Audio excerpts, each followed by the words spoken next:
started in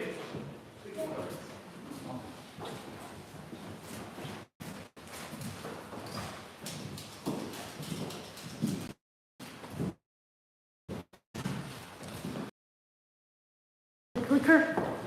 It's a nice fireplace. Bridgewater is the original French colonial city of Nouvelle-Orléans, established in 1718, and its preservation has been intimately tied to the development of the historic New Orleans collection. We are privileged to have the kind of a collection that was started by our founders, General L. Kemper Williams and his wife Leila. And here is a wide variety of items. In this gallery, it's all about the topography and the place on the river that became New Orleans. This map, for example, gives us a picture of what the Europeans knew of North America in 1718 when the city was established by a couple of brothers from Canada who had convinced the king that he could make a lot of money here. That there was gold, and there were pearls, and there was fur, and there was wood, and there was natives that would drop everything to help the French. They had never been here. They had no idea. It was just mud and mosquitoes. But here they arrived, 1699, February 23rd, I think it was Mardi Gras Day. And they realized that back in Paris, everybody's having a really good time. And they pull the ship over, and they have a toast to Mardi Gras, and that point on the river is still called Pont du Mardi Gras. And so, for our friends in Mobile, and are any of you Mobilians? Our friends in Mobile, I think they started Mardi Gras in 1703.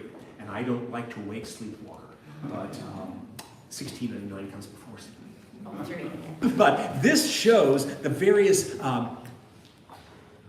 the sort of development. It has a great many everywhere here. This map is the second version of it. We have the first version as well because the city of New Orleans wasn't on that first one. It had just been established and immediately began to grow. The city was established, scraping off the grounds here, and began to build themselves a city. But by 1760s, this was secretly traded from the King of France to his cousin, the King of Spain. Shh, that's a secret. But he knew he was going to lose the 7 Years War. And he wanted to keep his thumb on his part of the North America. So he secretly traded it to Carlos with the provision that it couldn't be sold. And if it was, they wanted to get rid of it, France had first right of refusal. And they built this grid of a city that remains the core of the French Quarters today.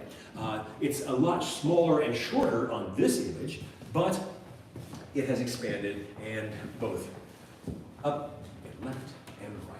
So the city remains the center of New Orleans today.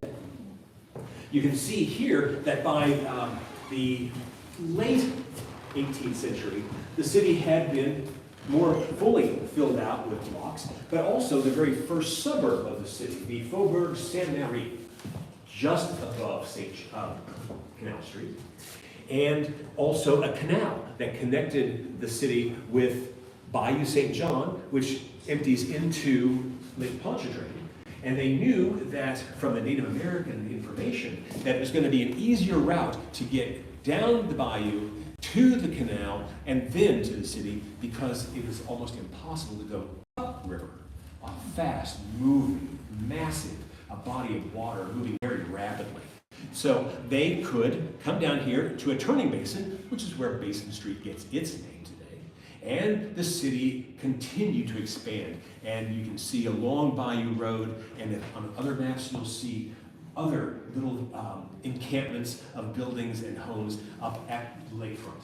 So it's something that a lot of people who visit New Orleans don't really get to see. The Lake Pontchartrain is a massive, massive space.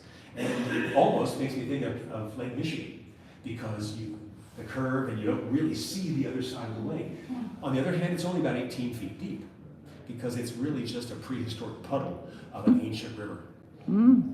Now, the quarter has ebbed and flowed through its life, and our founders, in the early part of the 20th century, when it was becoming quite purchased properties here across the street and set up themselves a right proper house in an antique house like this one is. And the general and his wife proceeded to collect anything and everything having to do with New Orleans. And that's the core of our collection today. In fact, that first painting, that first map, was one of the first items cataloged when the collection was opened in 1966. So what you're going to be seeing is a multitude of little bitty pieces of a much larger whole, like the mosaic downstairs. If at any time you want to stop me and ask a question, I can make up an answer. I'll tell you if I'm lying, but that way, don't hesitate, please. Did they not realize early on that it was below sea level that they're building the city on? Well, I do know that the Lemoynes pulled their ship over at that place because it was the only dry land in the vicinity. It's not a very good place for a city. It's an excellent place for strategic protection of North America and shipping. But living here, like you pointed out, it's below sea level. Now, we are on part of the river that is about 7 to 10 feet above sea level right here. And I live in an area that's about 7 to 10 feet above. But for the rest of the city, the further you go away, going towards mid-city, the lower you go into a place where a lot of water, particularly in 2005, was puddling up. Now, come this way.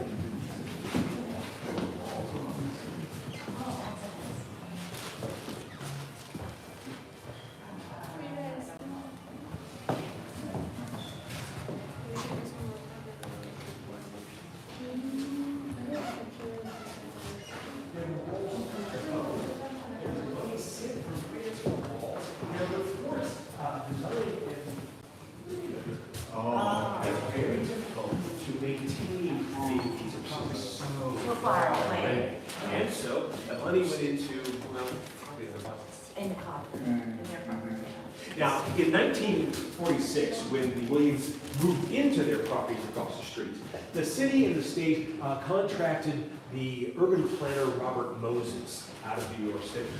And he was approached to create an arterial plan for New Orleans to bring the increasing number of young families with new cars post-war and children touring around the country, and the city and the state wanted easier access to the city. So he proposed an arterial plan that brought a highway down what is now Elysian Fields, across the front of the French Quarter, and then to a series of loops to the bridge that would take you to the West Bank. This put preservationists into high gear, because to put a 6-lane elevated highway right across in front of Jackson Square, well, you can see the picture there of what it would have looked like. And it would have been the end of the French Quarter as we know it. So preservationists of all levels began to petition and work and advertise. They got an advertising plan on magazines and newspapers around the country to fight this. They got the French Quarter declared a historic landmark. They got it placed on the historic register of historic places, and all because of the 1955 highway money that was being pumped into the nation by the government, that these things were possible. And if you're from any other city, you probably have experience or at least knowledge of what your city centers became. But here, they fought, and by 1965, the National Historic Landmark Act dried all that money up. And so this was never built. There was one small place around here that was never completed. It was dug, but boarded up and forgotten about until, of course, the street collapsed a few years ago on top of it. But for the most part, the quarter was saved. Now, that didn't mean that other portions of the city weren't ruined, and particularly the Treme at the back of the quarter.